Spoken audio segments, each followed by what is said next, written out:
뉴스핌 대표님 이렇게 좋은 세미나를 준비해 주신 것에 대해서 감사를 드리겠고, 우리 판강 북경대 교수님 환영합니다. 중미 무역 전쟁은 단순히 중국과 미중 간의 무역 전쟁은 미국과 중국 간의 문제만이 아니라 우리 대한민국에 직접적 영향을 끼치고 있고 세계 경제 전체에 큰 영향을 주고 있습니다. 이 속에서 우리 대한민국은 무역뿐만 아니라 정치 군사적으로도 양자택일을 강요하는 그런 상황에 내몰릴 위험성이 커져 가고 있습니다. 여러분 아시다시피 자유로운 인도 태평양 항해 전략으로 표현되는 오스트레일리아, 인도, 베트남, 필리핀, 호주, 일본, 미국으로 연결되는 이러한 중국의 봉쇄 전략과 중국이 남중국해를 통한 해양 석유 수송로 확보를 위한 해군력 증강 등이 서로 부딪히고 있는 상황이고, 1대1로 전략과도 피보트 에이시아 정책이 부딪히고 있는 그런 상황입니다. 그 속에서 화웨이 제품을 쓰지 말라는 트럼프 정부의 압력도 들어오고 있는 상황이고, 그래서 사실 무역의 제1 파트너인 우리 중국과 한국의 관계에서 상당한 영향을 끼치고 있는 상황입니다. 그럼 저희 이 중요한 주제를 가지고 오늘 토론이 매우 시의적절하다고 생각이 드는데, 이 미중 간의 무역 전쟁은 투기디데스 함정처럼 이 두 개의 패권 국가가 양립할 수 없는 그런 역사적 경험 때문에 이게 하루아침에 끝날 문제가 아니라고 생각이 됩니다. 상당히 장기 전후될 텐데, 그렇다고 이것이 2차 세계대전 전에 독일, 일본, 이탈리아의 그런 추축국과 연합군 간의 그런 블록 이코노미 간에 부딪힌 것이 전쟁으로 발전할 정도의 상황으로 가기는 어려울 것이다, 이렇게 생각합니다. 그것은 이미 중국이 세계 경제의 중요한 플레이어가 되어 있고 미국과 하나의 시장 경제로 통합되어 있는 상황에서 이 양자가 그런 블록 이코노미 시대처럼 이렇게 전쟁으로 치달릴 수 있는 그런 상황은 아니고, 그것은 미국 경제에도 부메랑이 되어서 치명적인 타격을 가할 것이라고 생각이 듭니다. 그래서 어떤 형태로든지 조정 타협이 돼갈 거라고 생각이 드는데, 이 과정에서 치열한 삿바 싸움이 진행될 수밖에 없는 상황이 아닌가 생각이 듭니다. 그런데 이 와중에 사실 우리 이제 문제는 대한민국이 어떻게 생존할 것인가인데, 우리 중국의 판강 교수님 와 계시니까 나는 중국 측이 이번 기회를 극복을 해가려면 정말 중국이 미국이 하지 못한 새로운 공감대적 가치를 지향하는 나라가 되어야 된다고 봅니다. 중국이 그동안 자기들은 패권을 추구하지 않는다라고 주장하고 있고, 시진핑 주석이 강조하고 있는 대외 정책의 철학이 기소불력 물시의인이라는 것입니다. 즉 자기가 하기 싫은 것은 남한테 시키지 않는다. 지소부의 우시위란 이란 거를 대외 정책의 철학으로 제시하고 있는데, 과연 중국이 1대1로의 연선 국가나 우리 대한민국 같은 주변 국가의 관계 속에서 그러한 패권적인 형태가 아닌 진정한 이웃과 형제 국가로서의 그러한 자세와 정책을 펴왔는가에 대해서 돌이켜볼 필요가 있다, 저는 이렇게 생각합니다. 단적인 예로 사드 배치를 둘러싼 롯데 기업에 대한 이 가혹한 보복 조치는 아주 편협한 것이었다고 생각합니다.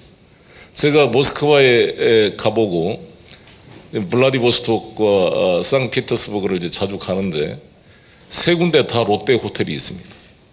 북경과 피터스버그의 중심부의 롯데 호텔이 아주 성황리에 잘 되고 있습니다. 제가 롯데 호텔 모스크바 지배인한테 물어봤더니 2년 전에 그곳에서 러시아가 주최하는 중러 간의 학술회의가 있었다고 합니다. 그런데 중국 측 참석자들이 왜 장소를 롯데에서 하느냐고 항의를 러시아 측에 했다고 합니다. 왜 그럽니까? 그랬더니 사드 배치 관련된 기업인데 왜 롯데에서 이 회의를 하는가. 그래서 러시아는 그것과는 별개의 문제인데 그걸 여기에 연계시킬 필요가 있는가, 이렇게 해서 중국을 설득해서 그냥 롯데호텔에서 중러 간의 국제회의를 성황리에 마쳤다고 합니다. 그런 예를 보더라도 같이 사드 배치에 반대 입장을 표했던 러시아와 중국이 우리 기업 롯데에 대한 태도는 정반대였습니다. 러시아에서 롯데 기업은 아주 잘 나가고 있습니다. 중국은 완전히 보복 처출해가지고 롯데가 엄청난 손해를 보고 심양에 2조가 넘는 투자했던 시설도 제대로 오픈도 못하고 공사가 중단되기도 했습니다. 그래서 내가 중국인들을 만날 때마다 이것은 편협한 조치이다. 이게 무슨 롯데 그룹의 책임인가. 이것이 미국의 어떤 요청에 따른 것이 되는 건데, 저희 대한민국 측에 실수도 있었습니다. 사실 여러분 아시다시피 2016년 6월 28일 날인가 황교안 당시 국무총리가 시진핑 주석을 만났을 때 시 주석이 사드 배치에 대한 우려를 표명하니까 그런 일은 절대 없다, 현재 그런 계획도 없다라고 말했는데, 황교안 총리가 돌아가자마자 2016년 7월 8일 날인가 바로 한 8, 9일 후에 전격적으로 박근혜 대통령이 사드 배치를 발표를 했습니다.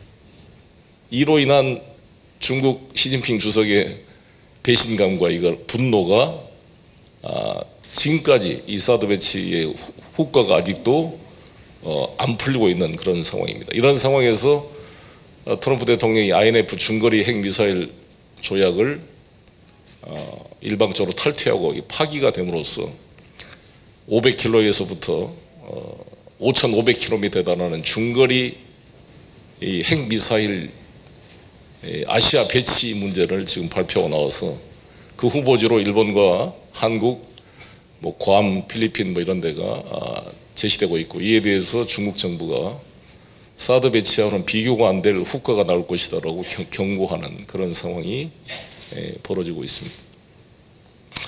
저는 이제 이런 상황에서 저희 대한민국은 정말 확고하게 우리는 이 중미 간의 무역 전쟁의 타협과 중미 간이 미중 간의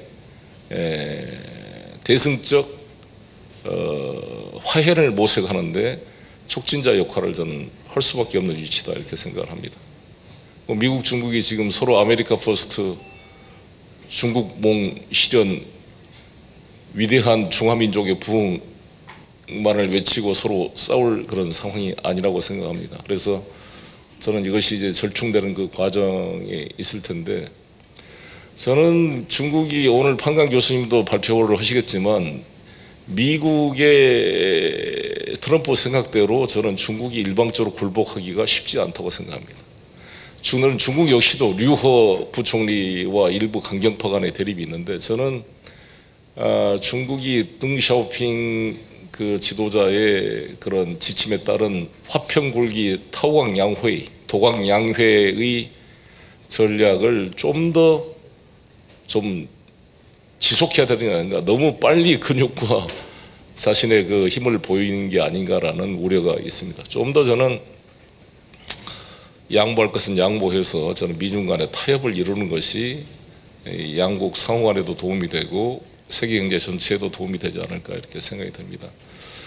일단 저희 문재인 정부는 이 미중 관계 속에서 상당히 어려움을 겪고 있고, 이 와중에 지금 한일 간의 갈등이 벌어지고 있는데, 한국, 일본, 중국이 삼각이 사실 아주 훌륭한 생산의 가치 사슬 밸류 체인을 이루고 있는데, 저는 아베 총리의 이번 화이트리스트 배제를 통한 한국에 대한 그 보복 조치는 아주 역사적으로도 옳지 않고 사회 정의 관점에서도 옳지 않고, 마치 1923년 관동 대지진 때 대지진이 나니까 이 핑계를 돌리기 위해서 우리 조선인 7천여 명을 무작위로 학살했던 그러한 범죄 행위처럼 일제 징용자에 대한 피해자 청구권을 가지고 애꿎은 대한민국의 화이트리스트 배제를 하는 것은 대단히 저는 역사적으로 잘못된 행위이고, 경제적 관점에서도 저는 일본이 치명적인 실수를 하게 된 것이다 저는 생각합니다. 우리 기업들이 이번 기회로 불화수소 포토레지스트를 비롯한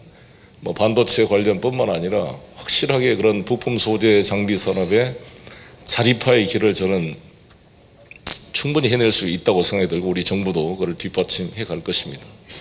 이런 와중에 저는 중국과의 상호 협력이 필요하다. 중국이 미국의 그런 화해의 조치로 인한 경제 보복 조치에 지금 고통을 당하고 있는 것처럼, 우리도 일본의 이러한 조치로 고통을 당하고 있는 같은 동병상련의 입장에서 좀 서로 간의 협력이 필요한 게 아닌가, 서로 간의 처지에 대한 이해가 필요한 게 아닌가 이렇게 생각이 듭니다.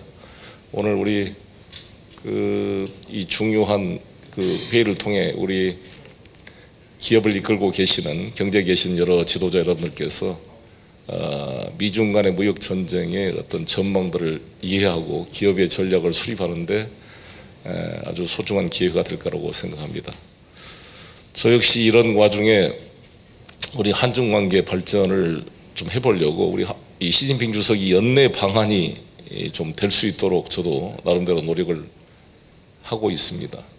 지난달에는 제가 인민일보를 방문해서 인민일보 이보선 사장을 만나서 우리 박근태 CJ 회장부터 시작해서 현대자동차, 삼성을 비롯한 한 8개 우리나라 중국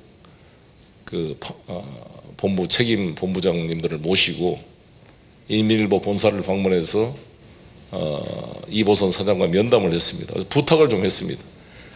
지금 현대자동차가 지금 조금씩 회복은 하고 있지만 사드 배치 이후의 효과가 완전히 해소가 안 되고 있는데, 인민일보가 중국 공산당 공식 기관지이기 때문에 인민일보가 우리 현대차나 삼성 같은 한국 기업들의 중국 사회 공헌 사업에 대해서 좀 잘 보도를 해주면, 우리 현대나 삼성이 사회 공헌 사업이 사실 외국 투자 기업 중에 최고 1등의 수위를 달리고 있습니다. 이러한 것들을 통해 우리 한국 기업에 대한 이미지 개선을 통해 중국 소비자들이 소위 말하는 애국주의의 그런 후과로 한국 상품을 기피하는 이런 것을 해소시켜 달라고 부탁을 드리고 왔습니다.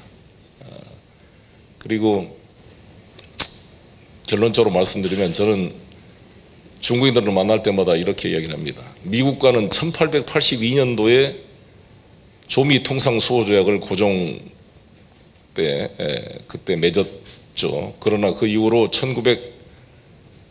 1905년 러일전쟁 때 러시아가 패배하니까 카스라테프트 미략으로 미국이 1882년 조미 통상 수호 조약의 정신을 사실상 배신했습니다. 그 이후로 우리가 6.25 때 다시 이제 한미동맹이 만들어져서 여기까지 와서 우리 대한민국 발전에 중요한 역할을 해온 것이 한미동맹이라고 저는 생각합니다. 그러나 동시에 중국과의 관계는 비록 1992년도에 국교를 수립해서 27년이 됐지만 그 이전에 5,000년의 역사를 함께 해온 이웃 국가라고 생각합니다. 공동의 철학과 문자를 공유하고 문화를 공유해왔던 이웃 국가이기 때문에 저는 한중 간의 협력은 정말 이 동아시아에서 핵심적인 중요한 위치를 갖는다 이렇게 생각합니다. 제가 우리 방한 교수님 중국인들 만날 때마다 강조한 것 중에 하나가 중국 대륙을 둘러싸고 있는 이 변경 국가가 14개 나라가 있습니다. 14개 나라.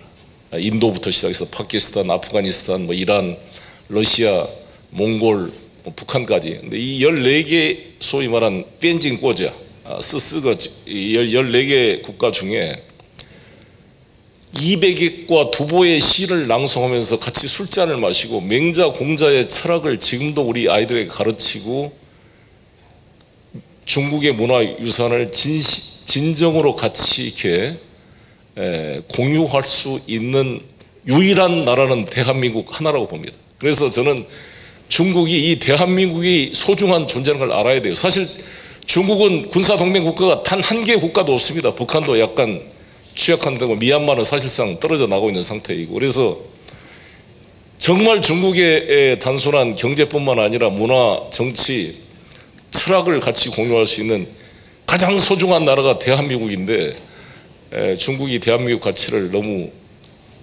잘 모르고 이번에